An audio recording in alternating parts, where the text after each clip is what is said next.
আমার নির্বাচনী এলাকায় ১১২ পটুয়াখালী বাউফল। আমরা আমাদের এলাকা সম্পর্কে বলে থাকি ধান নদী খাল, এই তিন নিয়ে আমাদের বরিশাল। নদীবেষ্টিত এই জায়গা সম্পর্কে যে এখানে উপকূলীয় বিষয়ক মন্ত্রণালয়ের যে বিশেষ বিবেচনা নেওয়া হয়েছে, এই দক্ষিণ অঞ্চলের উপকূলীয় জেলা পটুয়াখালীর বাউফল আমাদের একটি অত্যন্ত নদীবেষ্টিত জায়গা, যেখানে তেঁতুলিয়া এবং লোহালিয়া নদীর তীরবর্তী প্রায় ৭টা ইউনিয়ন, তার মধ্যে 4টা ইউনিয়ন অত্যন্ত ভয়াবহ নদী ভাঙনে বিপর্যস্ত।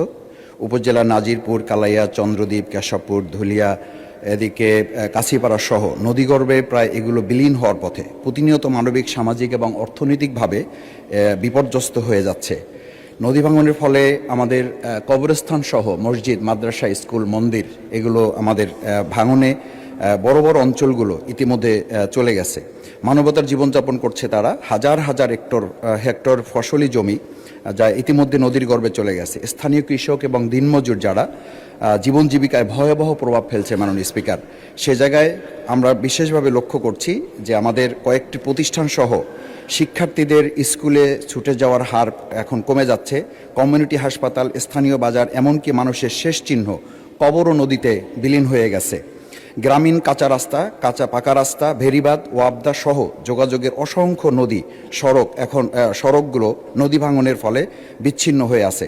বিশেষ করে নাজিরপুর, কচুয়া, ডালিমা, নিমদি, তাঁতেরকাঠি এলাকার 7 কিলোমিটার এলাকা একেবারেই ঝুঁকিপূর্ণ অবস্থায় রয়েছে। আমি শেষ যে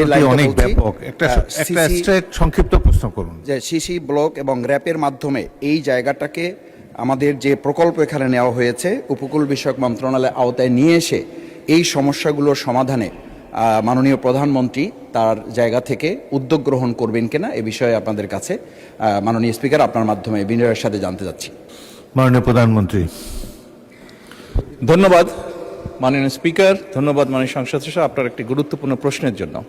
আপনি আপনার এলাকার যেই সমস্যার কথা বলেছেন সেটি শুধু আপনার এলাকার সমস্যা নয়, বাংলাদেশের বহু মানুষ আছে। এমনকি আমার যেটা ডিস্ট্রিক্ট, সেই বগুড়াতেও সারিয়াকান্দি অঞ্চলে এইরকম নদী ভাঙনের সমস্যা রয়ে গিয়েছে মাননীয় স্পিকার। একই সাথে আরও অনেকগুলো অঞ্চল আছে, দক্ষিণ অঞ্চল বলেন, উত্তর অঞ্চল বলেন, বাংলাদেশের বিভিন্ন জায়গায় এই সমস্যা রয়ে গিয়েছে।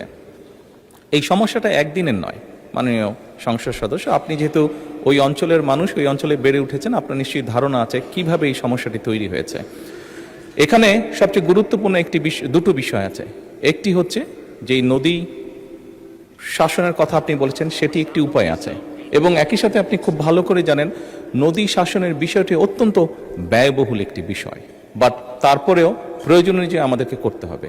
এবং সাথে আরেকটি গুরুত্বপূর্ণ বিষয় আছে, এই ভাঙনগুলো কখন হয়? ভাঙনগুলো আমরা দেখেছি অধিকাংশ সময় বর্ষার সময় হয়ে থাকে, যখন নদীতে স্রোত থাকে এবং হঠাৎ করে পানির প্রবাহ যখন বেড়ে যায়।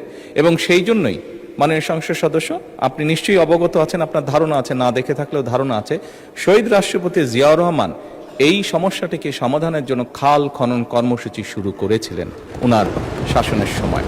এবং বর্তমান সরকার খাল খননের মাধ্যমে একদিকে যেমন নদী ভাঙনকে ট্যাকল করতে চাইছে, একদিকে যেমন আমাদের শুষ্ক মৌসুমে পানির যে সমস্যা হয়ে থাকে সেই সমস্যাটার সমাধান আমরা করতে চাইছি খাল খননের মাধ্যমে। ঠিক একইভাবে আপনার নিশ্চয়ই ধারণা আছে, যেহেতু গ্রাম অঞ্চলে আপনি বেড়ে উঠেছেন, অনেক সময় এমন অনেক জায়গা আছে যেখানে বর্ষাকালেও কৃষক পানি পায় না, বর্ষার সময়ও তাকে পানির জন্য কষ্ট করতে হয়। সেই জন্য আমাদের সেচ সুবিধা দেওয়ার জন্য খাল খনন একটি অত্যন্ত জরুরি প্রকল্প। আপনার নিশ্চয়ই আরেকটি ধারণা আছে, বিশেষ করে ঢাকা শহরে এই সমস্যাটি আছে, এবং গ্রাম অঞ্চলেও যেখানে চাষবাস খুব বেশি হয়ে থাকে সেখানেও এই সমস্যাটি ধীরে ধীরে দেখা যাচ্ছে। সেটি হচ্ছে যে আমাদের ভূগর্ভস্থ যে পানি আছে সেটির স্তর ধীরে ধীরে নিচে নেমে যাচ্ছে।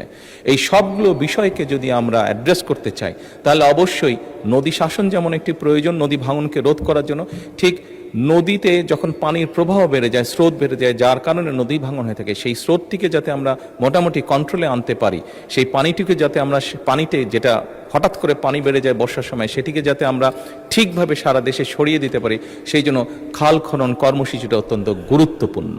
সেই জন্য মাননীয় সংসদ সদস্য, মাননীয় স্পিকার, আমরা নদী শাসনের ব্যাপারে যেরকম আমরা উদ্যোগ গ্রহণ করছি সরকারের পক্ষ থেকে, একইভাবে সামগ্রিকভাবে এই সমস্যাটিকে কম খরচে, যেহেতু বাংলাদেশের জন্য ব্যয়বহুল বিষয় নদী শাসনটিকে কম খরচের জন্য সবচেয়ে বেশি আমাদের জন্য সহজ হচ্ছে খাল খনন, সেটির উপর আমরা গুরুত্ব আরোপ করছি। মাননীয় স্পিকার, ধন্যবাদ।